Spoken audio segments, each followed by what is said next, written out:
And today's our guest is Tiffany Mittal from Utility Ranger. Welcome, Tiffany. How are you doing? I'm doing wonderful. How are you? Yeah, doing great. Thank you. Thank you for joining. And a little bit about Tiffany. Tiffany Mittal has worked in the multifamily real estate industry for over 13 years, both as an owner-operator of multifamily apartments and as an executive in property technology known as proptech. She has led massive growth in multiple proptech startups, both in utility billing and payments technology. In 2020, she launched her own proptech startup, Utility Ranger, a tenant utility billing software company. In 2021, Tiffany pitched her own new startup to 10x incubator led by Grant Cardone and Jared, and they offered her a deal of lifetime on the spot. Now partnered with the 10x incubator team, powered by Project 10K, Tiffany launched her own new PropTech startup with her new partners in February 2023. So with that, Tiffany, you want to add anything to your background? Well, I think you said quite a bit of my background already. And I would say, I'm sure just like many of your listeners, like we're owner operators of multifamily at heart, right? My husband and I, we own apartments in San Diego. And we felt some of the same struggles that every other apartment operator feels, and I got into multifamily real estate when I was in grad school. My husband had some apartments I was helping him with, and I realized the operations are really hard, dealing with on-site managers and bed bugs and all the, fun parts of managing. But what I noticed is we had a big problem with our utilities. We couldn't get the tenants to conserve no matter how much we pleaded with them. We went to all these utility billing service companies and they pretty much said, your 100 units, you're not big enough. And so that's really what kind of spurred me to get into prop tech, was out of a need of going to all these providers and realizing as a small operator, you don't have a lot of options. And so I just decided to come out with my own option. And that's kind of how I got into prop tech. And I'm sure I'll go into that a little bit more in detail as we go through this. But, multifamily small operators, I think, need more technology within their current services operation to make themselves more efficient and really scale their portfolio. And that's what we're hoping to do with our new software company, Utility Ranger. Absolutely. Yeah, before jumping into utility side, I would like to know a little bit more about you as an operator. So what exactly you like in multifamily as an operator, what you didn't like, or, share me a little bit more about that. Well, my husband, Mark, he grew up in multifamily. His family has a large portfolio in California, and we kind of carved out our portfolio and continued to grow separately. But as an operator, it's hard. You don't have a lot of access. No one takes you seriously, like I mentioned before, unless you kind of, the threshold I've noticed is about 1,000 units within your portfolio. You can really kind of use the technology available. But as an operator, you have to look at all these different variables coming in, utility rates going up. We said, how do we really dig in and add value? And we had value add properties. And typically you would add new countertops, new flooring, new paint, upgrading your units. But that's a lot of money out of pocket too. Like, how can you force that appreciation in other ways? I got out of the operations when my husband said, instead of facing the trouble of none of these utility billing service companies servicing us, why don't you go and work for one of them and kind of backdoor the system, and maybe they'll take us on as a customer, which is what I did. But it was a really great opportunity for me to kind of move out of operations and move into kind of a vendor role. So that way my husband could focus on our operations of our multifamily, and then I'd focus on the technology side. But we actually just recently moved to Florida about a year ago, and we switched from owner operators to third-party management, which has been quite a shift. It's always like giving your children to somebody else to raise, like when you've been operating your units for so long. But it's actually been a really nice shift. We've been able to kind of let up on the day-to-day drama of always having things going on at the properties, to really shifting our focus on where we want to invest, what type of assets do we want to invest in, and what type of objectives are we trying to receive, whether it's, cap rate returns, things like that. So we've really shifted our focus, which has been helpful, especially moving to a new state. It's much harder to operate when you're not living there. Awesome. So coming back to utilities side, share me a few case studies or scenarios where we can implement these utilities. from your experience point of view and also from, other operators' point of view? What was so funny is when I went to go work for one of these utility billing service companies, they took us on as a client by default. And I really at the time just thought it was about the utilities, about reducing the expenses. But it wasn't until we did this on one of our properties, it was 36 units in San Diego. We saw about 36,000 of additional revenue that year from the utilities. So about $1,000 a unit per year. And when we went to go refinance that property, Freddie Mac valued our property at $1 million more just for that 36,000 of additional revenue. We were able to get a cash out refinance of $500,000, which then we were able to use that and buy another property. And we said, whoa, like what would this look like across our portfolio? We had looked at this from the utility side, but not the forced appreciation side, and said, well, we've been buying value add. We should continue to look at value add, but really we should make sure that they're not billing for utilities today, because when we implement it right away, we'll have an instant lift in valuation and force that appreciation before we've even put any capital into the project. So that's really kind of how I saw the utility billing world. It was like this secret of forced appreciation that really rang the bell for us and resonated with us. And then I was really frustrated about, well, if we've done this for our property, like there's so many other owner operators that no one will help today because they don't have 1,000 units within their portfolio. They might have 500 units. You could take that same number that I did with 36 units and 36,000 across 500 units and 500,000 of additional utility revenue. And that comes up to $18 million in new forced appreciation from somebody who has 500 units, who still is in that threshold that these property technology companies won't service them. So it's such an opportunity to not only bill your tenants yourself using a platform rather than going to a service provider, but it's really a mechanism to grow your portfolio and a mechanism to grow your wealth and a different tool to have in your tool belt for value add strategies with no money out of pocket. Awesome. Thank you for sharing that. So if you go by for 36 units, if you save 36K, you go by 6 cap rate is almost 720K, almost 600K value, right? Mm-hmm. If you go with 5 cap rate, it's almost 720K value. Yeah. Yep. So if you have some data or insights, can you give me a breakup how exactly you can save 36K for 36 units? So the easiest formula to do to kind of see what money you could possibly be leaving on the table, I always tell people, take the number of units, multiply that by $1,000 a year, which is about $80 a month for water, sewer, trash, pest control, probably.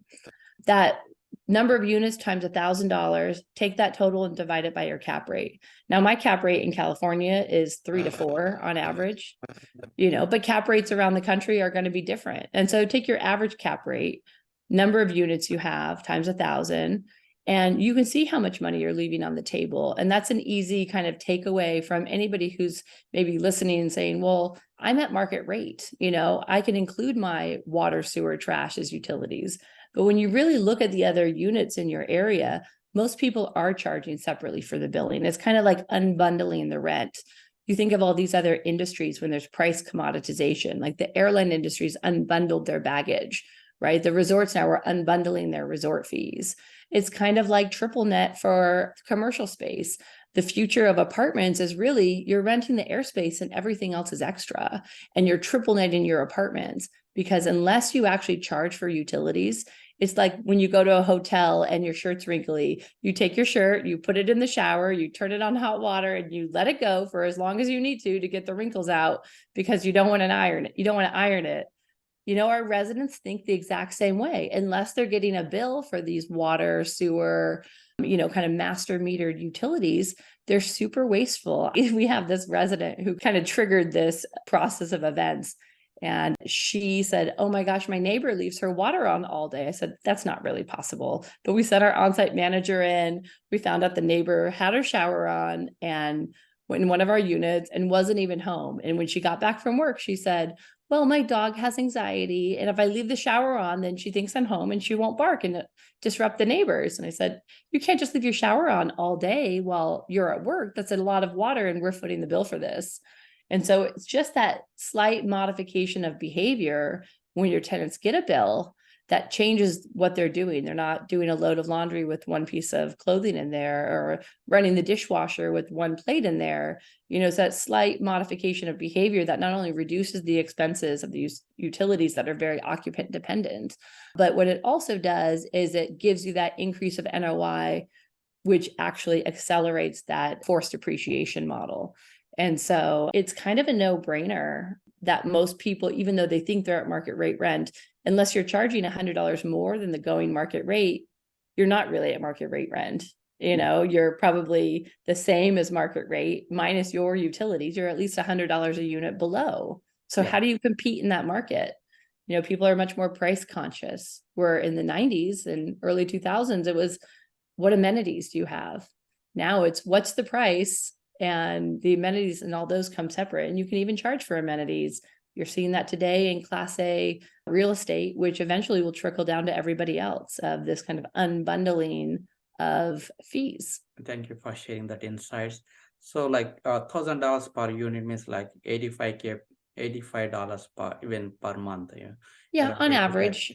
on average, right? So what are all things covered? Like, you mentioned few stuff like pest control and trash and, few other stuff, right? So water, utilities, and, what else? Internet also cover part of this one package, or?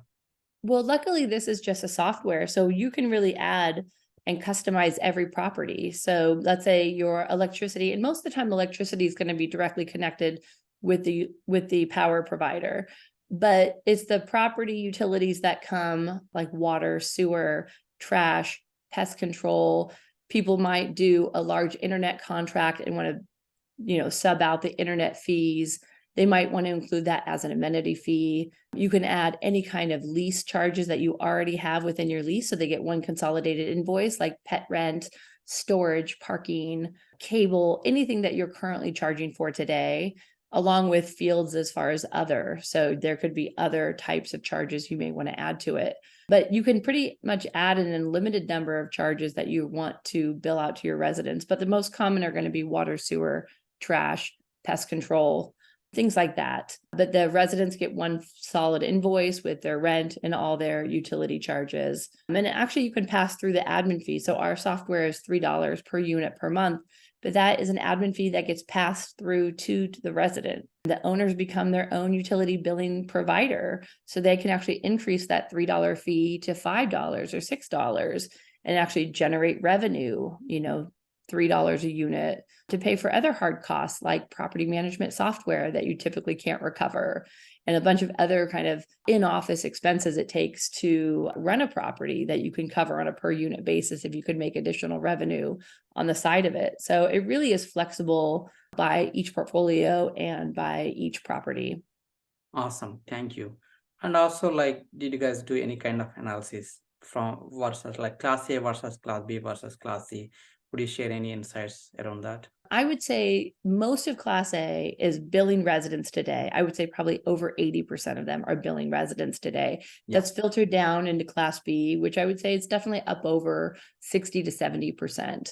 The biggest kind of underserved market are these 1,000 unit and under mom and pop, or even, 100 units, even like my husband and I with our 100 units. Like, there's not a lot of people who will service you today. And so it's the most underserved market. And what I noticed is this is what, the big proptech companies call the long tail of the market. Like, how do you reach all these people individually? Like, this is sometimes their side gig, and they may work a full other day job and they're not advertising on LinkedIn, hey, I have 50 units on the side. So they don't really know how to reach them, which is why I realized early on that I needed to find a node. And I knew at the time that node was Grant Cardone. He's teaches everybody how to invest in multifamily real estate. He's probably one of the most well-known figures in this space. And so I said, your whole audience is my not only target market, but opportunity for them to grow their own portfolios, and most likely don't have access to this technology today. I think his partnership with Utility Ranger is so in line with what he's doing. We just started loading his properties onto the platform, and really giving the leg up to democratize this space so small owners can have the same advantage the big guys have had. But yeah, I mean, as the lower you go down market, C, D, most of our tenants, they have some kind of Section 8 voucher. And you can definitely, and this is Section 8 in California, but there's no challenges as far as billing them separately, as long as you're putting the right language in the lease. And we give all this kind of sample lease language and introductory letters for residents.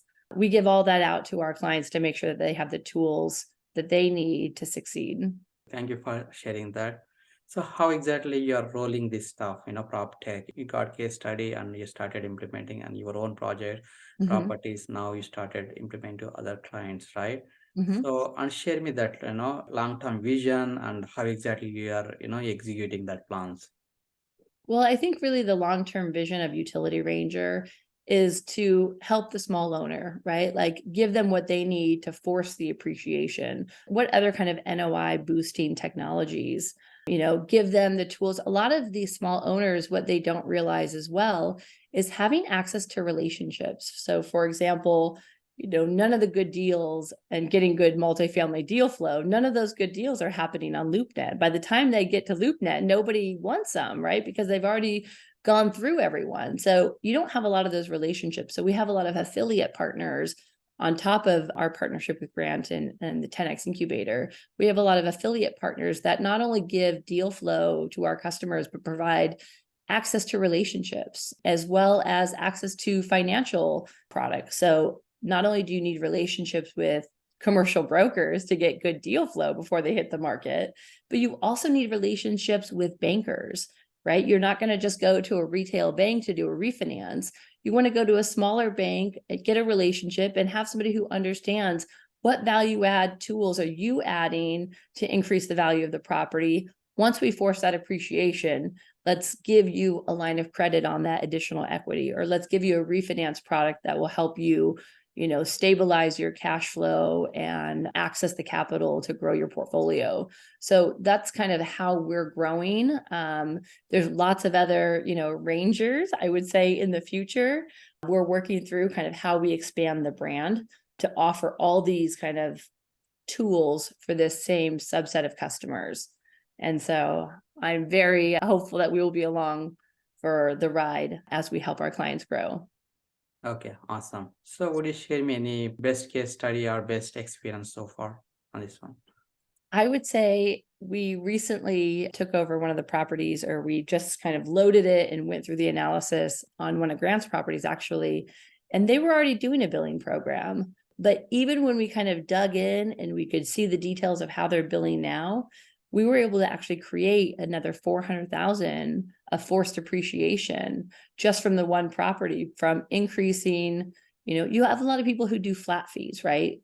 People do flat fees because either you can't find someone to help you do the RUBS or ratio utility billing on your property. So you just say, I'll do $45 a month or $25 a month or whatever it is, but you're not actually fluctuating with the actual bill. And you may not even be covering the whole bill, because those bills go up over time and it's much harder to change your lease language over time. So that's a great case study where someone's already doing this, but then they're just going to kind of dial it up and do it better.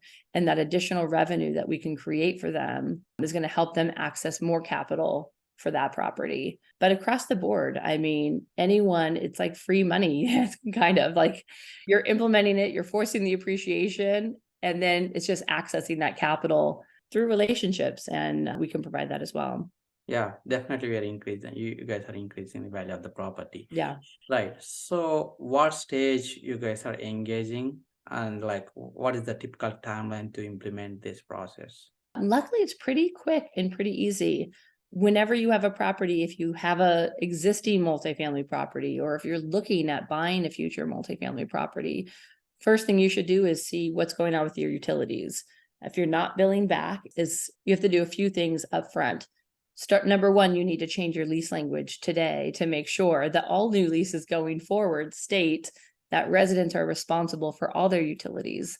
Many times people have in their lease language that residents are responsible for their, electricity and their gas, but, the landlord will cover pest control, water, sewer, those kind of things. So you want to change that language. That way, any new resident moving in is going to have that language. Even if you rolled out a program or not, you want to have that language in there, and you just let them know you are responsible for all your utilities. We will be implementing a RUBS program. Maybe we haven't started it yet, but be expecting a bill in the future. We also tell everyone to do a blanket 30-day notice, 30-day notice of change of terms of tenancy right out the gate. And you blanket the whole property so you don't have to worry about keeping track of everyone's lease expiration date. And some people will get a 30-day notice if they're on a month-to-month lease, and the other people might get 6 months or 7 months notice. But they know that when their lease expires the day after, these new rules for who's responsible for the utilities will change within their lease. We also give them a introductory letter. It's really important to message to the residents an effort of conservation. We're all doing our part to conserve. We hope to conserve at least 20% of the utility bill by everyone being more accountable for their usage. A very conservation message, heavy message for the residents. Those are what you should start doing today before you actually implement it. Once you're ready to implement it, it's fairly simple. We help them load the property details onto the platform. It's like a one-time, import where we import all those details. And then month over month, their process is pretty easy. You're getting your water bills and you're entering the current charges of that bill or whatever you're billing for. And you're putting the dates that the bills, are going to be sent to the residents or the service period of the residents. The bills are emailed to the residents with an option to download and print. We all have the little old ladies that don't have emails. So we have the option to print them and download them if we'd like to as well. But they email them to the residents, and then they have a payment link they can pay directly from the invoice. But getting it set up and started can happen in a matter of hours. It's very quick setup. It's just making sure that you are setting up your property and have it ready to go. So you have your lease languages, you've notified people, but engaging with us early, we can kind of help walk clients through that process and really handhold them. So that way they're ready to go and they feel certain on what the next steps are. Awesome. How much it will cost to implement this program? Well, we only charge, there's a $2 and a $3 module. Most people are going to take the $3 module because it's unlimited utilities and charges. But that $3 module, you pay $3 per unit per month. That again gets passed through to the resident. So they pay the admin fee. So it's free for landlords. Like I mentioned before, they can add money to the admin fee to create another revenue stream as well, because they essentially become their own utility billing company, taking that in-house rather than a service provider. So would you also share any challenging experience in implementing this program? I would say it's not challenging to implement it, but there's a little bit of front end work. Like I said, making sure that you have all your current lease information. Some people have all of this information very well organized. Some people don't, so getting that ready. So, okay, here's all of our property information. You need to know how many people are in each unit. You need to know the size of your units, but other than that, it's really not a problem to implement. It's just making sure that you're preparing in advance, making sure that you can do this in your area. There's a few areas in the country that you can't do RUBS in. 99% of the country, it's not a problem. Few hot spots like Santa Monica, California, and Miami-Dade County, Washington, D.C., North Carolina, actually. What's the reason? North Carolina, you can do sub-metering in North Carolina, but you can't do RUBS. Yeah. But almost everywhere else in the country, you can. And so there's just a few hot spots. And as long as you are within your legal means, it's not a problem whatsoever. Yeah. And it's simple to implement. Got it. So let's shift towards personal side. Any habits that are helping you to be successful? My husband, Mark, and I, we go walking probably 5 miles a day, 3 to 5 miles. We're really adventurous, maybe 7. But we walk almost every day because we kind of run 2 different sides of the business. He's running the asset management side. I'm running our property technology side. And it gives us time every day to really download, okay, what are we doing? How's our 1031 exchanges going? What other properties are we seeing? Who are we bringing on board for Utility Ranger? What's our next, target for maybe an event that we want to go to? It's really getting time to sit down and download and reconnect, because my spouse and I, we work, our own swim lanes, but it's one big business, right? Yeah. So that's really our habit that keeps us successful, is spending a lot of time communicating on what the next steps are. Awesome. Any books that impacted your life? I think one of the Simon Sinek books, Know Your Why, that was one of my favorites. I think 10X by Grant Cardone was another one of my favorites. I read that a long time ago, probably back in 2012 or 2014, and really was inspired by that, of how much effort things really take to be successful. But knowing your why and knowing why you're doing something, I think really makes you feel good about what you're putting out there into the world. We did it for ourselves because we saw a problem and no one would help us. Once we helped us, we helped my sister who had 12 units in LA. No one would help her. I created an Excel version to make for her. And I said, if I can help her and help people like me, I want to make sure that I can provide real value and help increase people's profits, increase their cap rates, increase their property values. Absolutely. Thank you. Awesome books. Yeah. And how can listeners can connect with you, Tiffany? I am on all the platforms, but they're more than welcome to go to Tiffany Mittal on Instagram, where you can also find Utility Ranger on Instagram. It's probably the easiest. Also on Facebook as well. Awesome. And thank you very much, Tiffany. Thank you for sharing about Utility Rangers and best and challenging experiences. Really appreciate it. Thank you. Thank you so much for having me on. Sure.